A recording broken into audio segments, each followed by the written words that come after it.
हरिओम विद्यार्थी मित्रों, अपने हिंदी में काव्य एक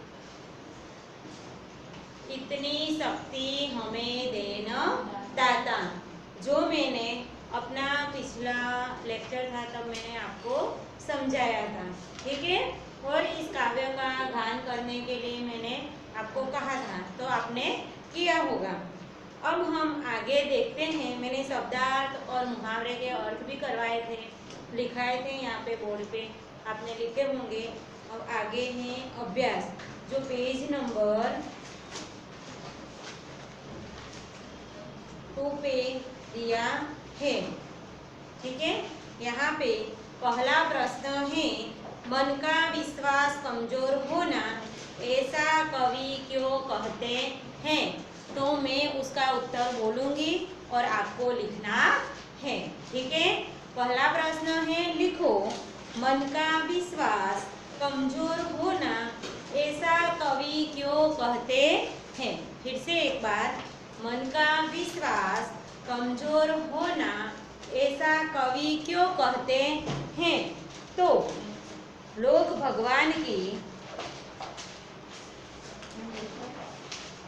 भगवान की शक्ति पर विश्वास करते हैं। वे मानते हैं कि भगवान दयालु हैं, सबका रक्षक हैं। भगवान के लिए कुछ भी असंभव नहीं है। आज दुनिया में अत्याचार बढ़ते जा रहे हैं। साधारण आदमी उनके रोकने में असमर्थ है। इन अत्याचारों का अंत होता दिखाई नहीं देता।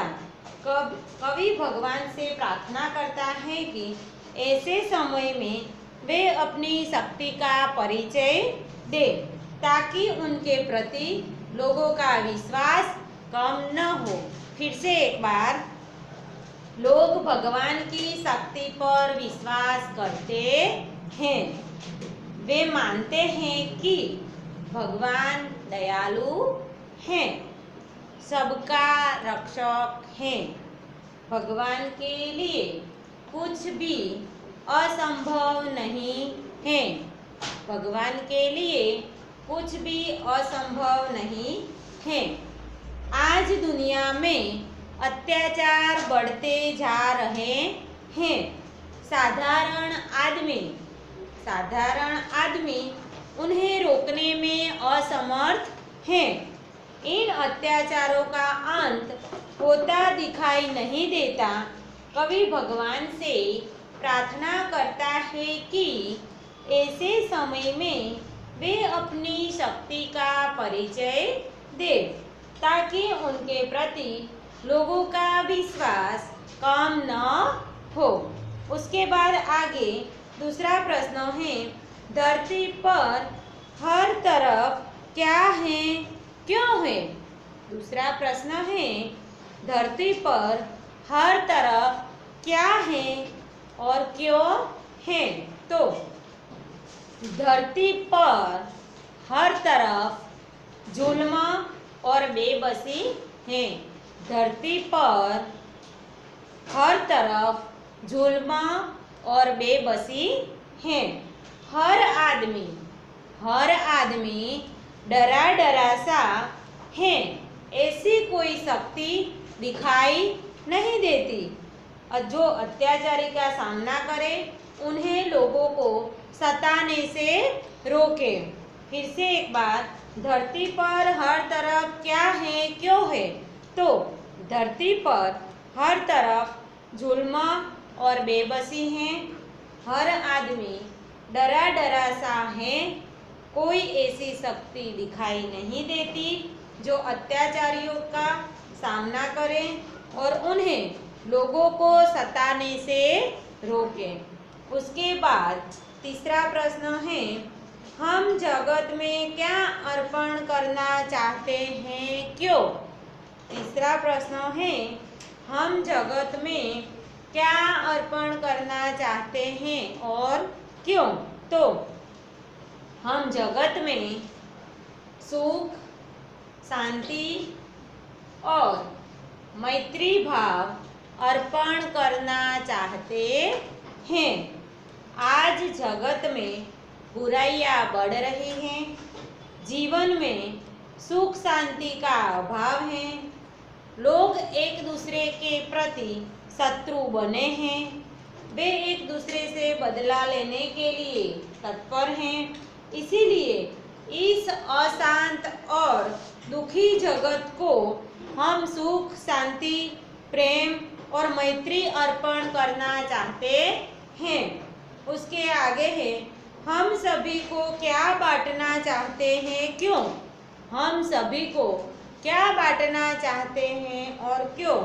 तो हम सभी को खुशियों के फूल बांटना चाहते हैं। अपने आसपास के लोगों को सुखी बनाना हमारा कर्तव्य है। उनको आनंदित देखकर हमें भी आनंद होगा।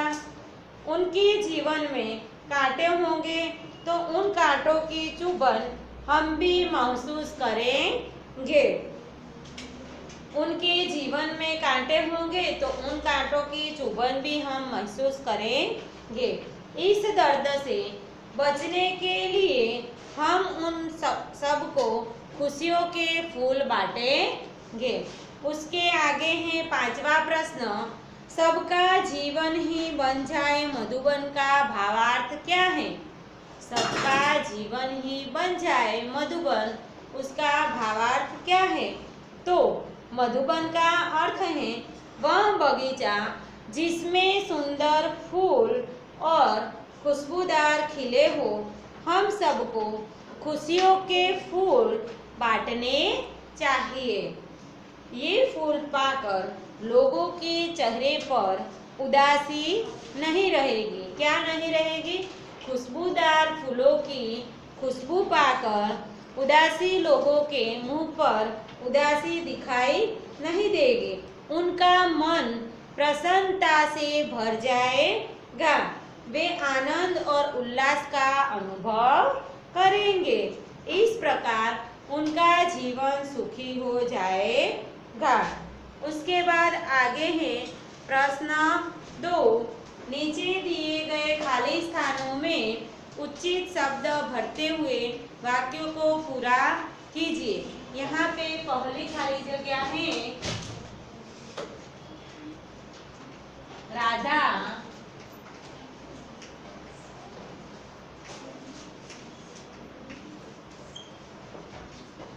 पढ़ने में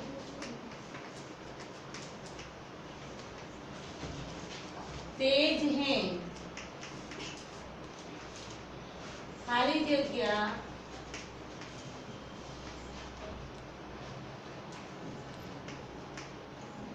खेल में नहीं। तो यहाँ पे ऊपर कोष्टक में वाक्य के उत्तर लिखे हुए हैं, क्योंकि, ताकि, और, की, लेकिन, फिर भी, या। यहाँ पे पहली खाली जगह है, राधा पढ़ने में तेज है, खाली जगह खेल में नहीं। तो उसका उत्तर आएगा लेकिन। क्या आएगा? लेकिन। राधा पढ़ने में तेज है लेकिन खेल में नहीं। उसके बाद दूसरा, रोहित बहुत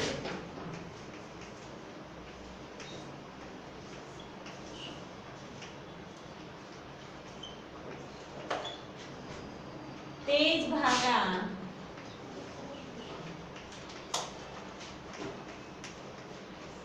रोहित बहुत तेज भागा, खाली जगह वह गाड़ी पकड़ना चाहता था।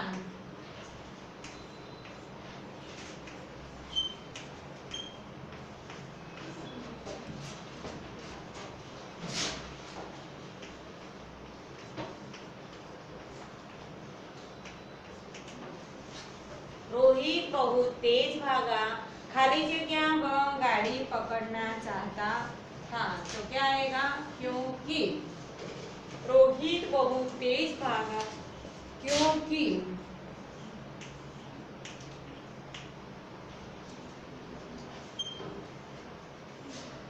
रोहित बहुत तेज भागा क्योंकि वह गाड़ी पकड़ना चाहता था। उसके आगे तीसरी खाली जगह है। सुरेश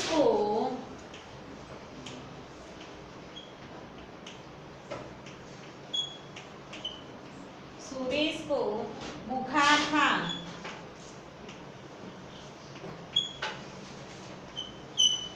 सुरेश को बुखार था, खाली जगह वह स्कूल आया।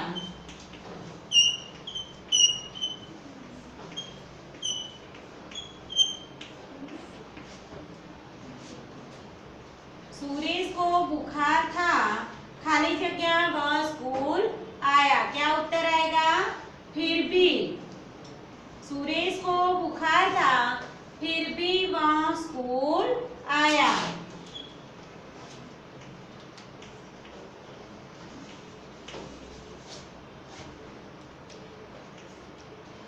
उसके बाद चौथी, मैं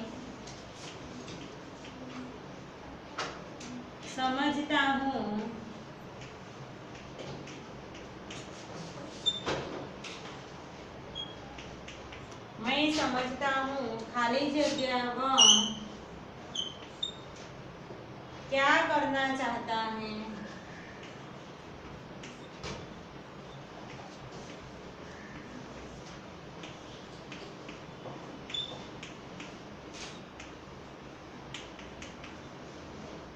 मैं समझता हूँ कि वह क्या करना चाहता है। उसके आगे पांचवी,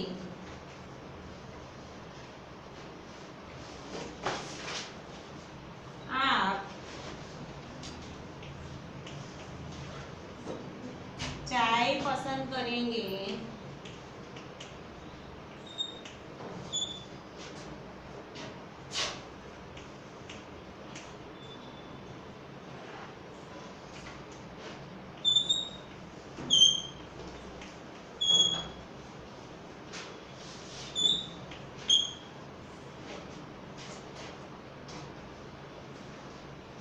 आप चाय पसंद करेंगे या कॉफी? क्या आएगा? आप चाय पसंद करेंगे या कॉफी?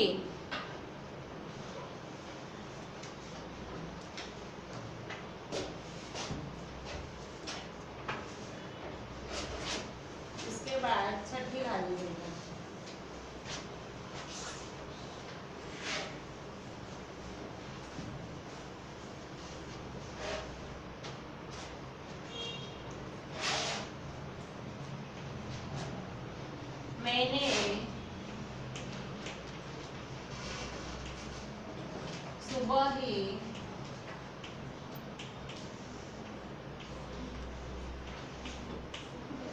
मैंने सुबह ही पढ़ाई कर ली।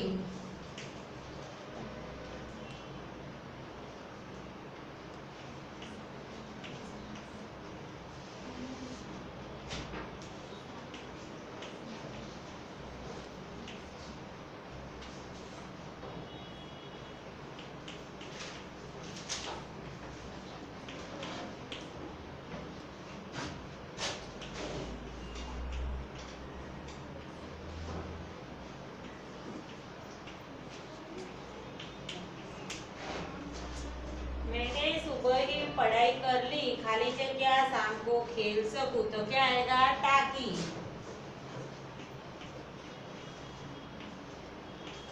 मैंने सुबह ही पढ़ाई कर ली ताकि शाम को खेल सकूं। उसके बाद सातवीं खाली जगह, अध्यापक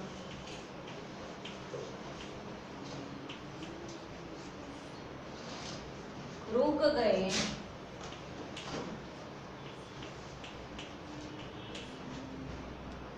खाली जगह लड़के के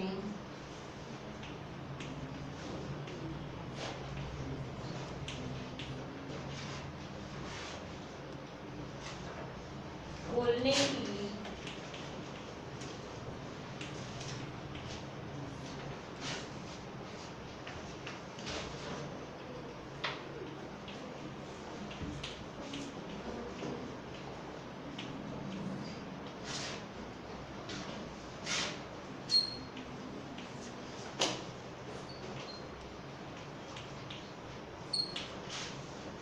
अध्यापक रुक गए, खाली जगह लड़के के बोलने की प्रतीक्षा करने लगे। तो अध्यापक रुक गए और क्या आएगा? और उसके बाद यहाँ पे प्रश्न 3 दिया है, जैसे कि बारिश होने से धरती हरी भरी बनती है और खेत में अच्छी फसल होती है। क्या बारिश होनी चाहिए या नहीं? तो अब तो इस गर्मी से जितना जल्दी छुटकारा मिले उतना अच्छा है। इंद्र देवता जल्दी बादलों को भेजिए और हमें आनंद दीजिए। क्या यार तुम भी बादलों को बुला रहे हो? बरसात हुई नहीं कि सब जगह कीचड़ ही कीचड़। अरे बारिश तो भगवान का वरदान है, उससे धरती हरी भरी बनती है और खेत में अच्छी फसल होती है, उसी से हमें पानी को मिलता है। इस तरह यहाँ पे अपने जो विचार हैं वो व्यक्त किए हैं, इसीलिए आप लोग भी इस प्रश्न में अपने विचार व्यक्त करके लिख सकते हो। ठीक है, उसके आगे यहाँ पे कुछ शब्द दिए हैं, जैसे कि सुंदर। प्रश्न 4,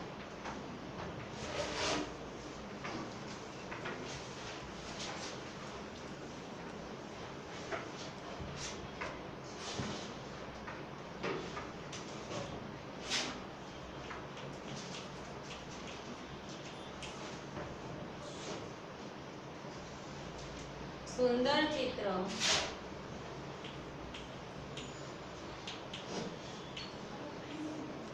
सुंदर का वाक्य बनाएंगे।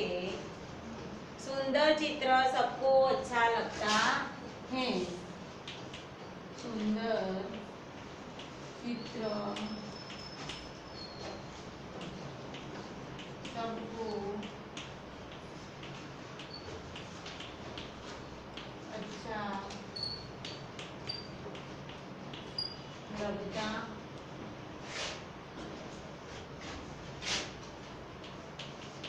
है। जैसे उसके बाद 4,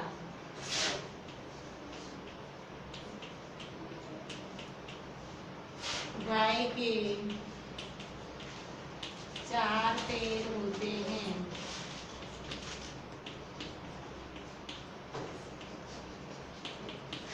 गाय के 4 पैर होते हैं, जैसे कि मोटर कार के 4 पहिए होते हैं। इस तरह आप लोग कोई भी वाक्य बना सकते हो। उसके बाद आगे उसका।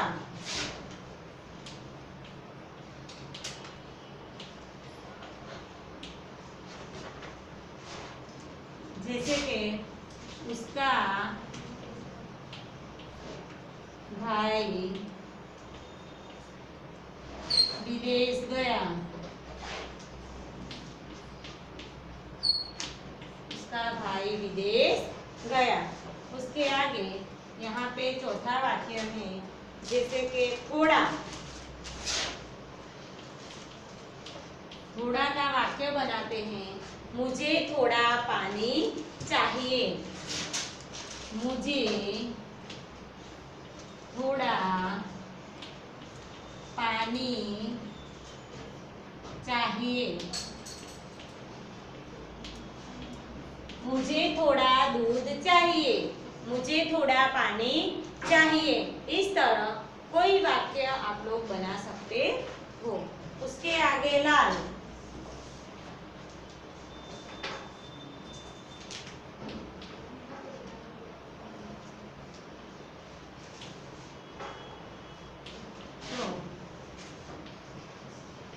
दादी को लाल गुलाब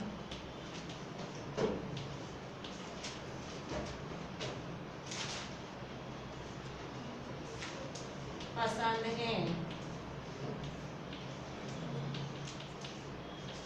दादी को लाल गुलाब पसंद है।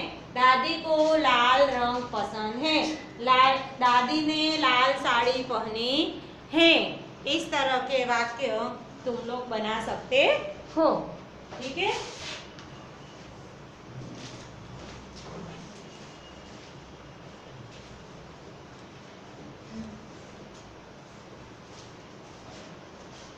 उसके आगे है तीसरा।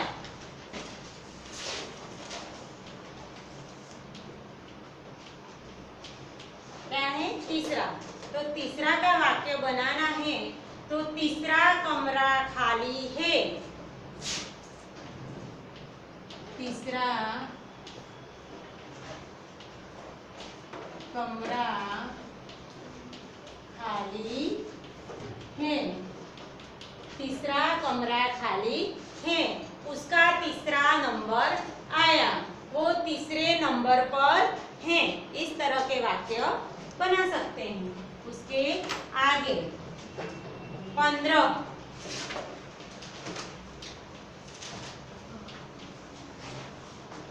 तो एक पक्ष में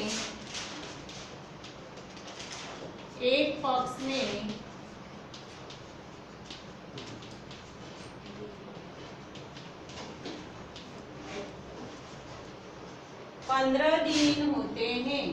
कितने दिन होते हैं? एक पक्ष में 15 दिन होते हैं। दो पक्ष होते हैं हमारे, उसमें 15-15 दिन के पक्ष होते हैं। जैसे कि જેવી રીતે આપણે ગુજરાતીમાં કહીએ છીએ ને સુદ અને વદ, જેમ કે 15 દિવસ અજવાળી અને 15 દિવસ અંધારી એવું કહીએ છીએ ને આપણે, તો એક મહિનો થાય ને 15-15 દિવસ ડિવાઈડ કરીએ તો એવી રીતે અહીંયા વાક્ય બનાવ્યું છે કે એક પક્ષ में 15 दिन होते हैं।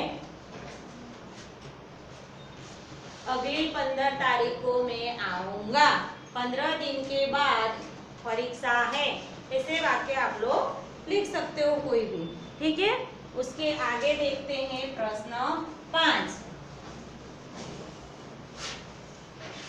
यहाँ पे प्रश्न 5 में दिया है कि संयुक्त अक्षर से शब्द बनाकर वाक्य में प्रयोग कीजिए।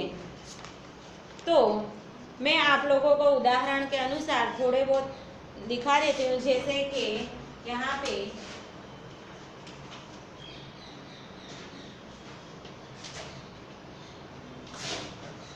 च प्लस च,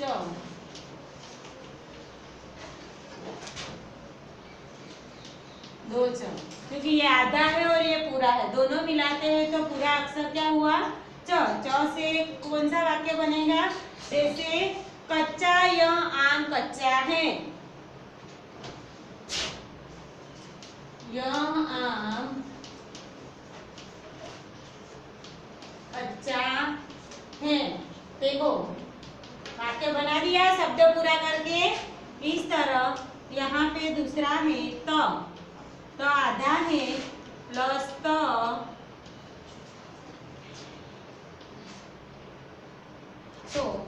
पूरा तो हुआ, दोनों तो मिलाकर कुत्ता वफादार जानवर है। कुत्ता वफादार जानवर है। कुत्ता वफादार जानवर है। उस तरह 9 प्लस 9, आधा 9 और दोनों मिला के 9। तो अन्न खेत में पैदा होता है। अन्न खेत में पैदा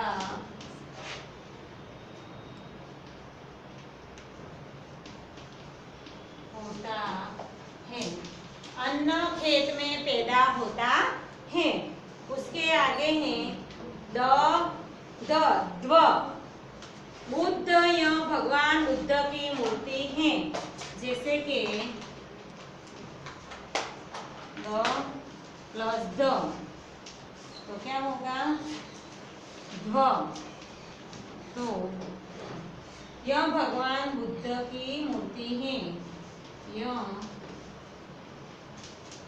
भगवान बुद्ध की मूर्ति, प्रतिमा भी होता है। बुद्ध की मूर्ति है।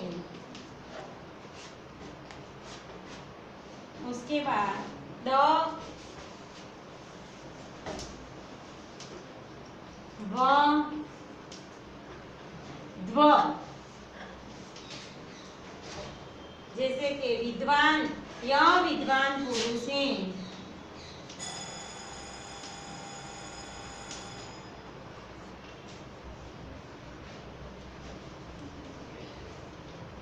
यह विद्वान पुरुष है।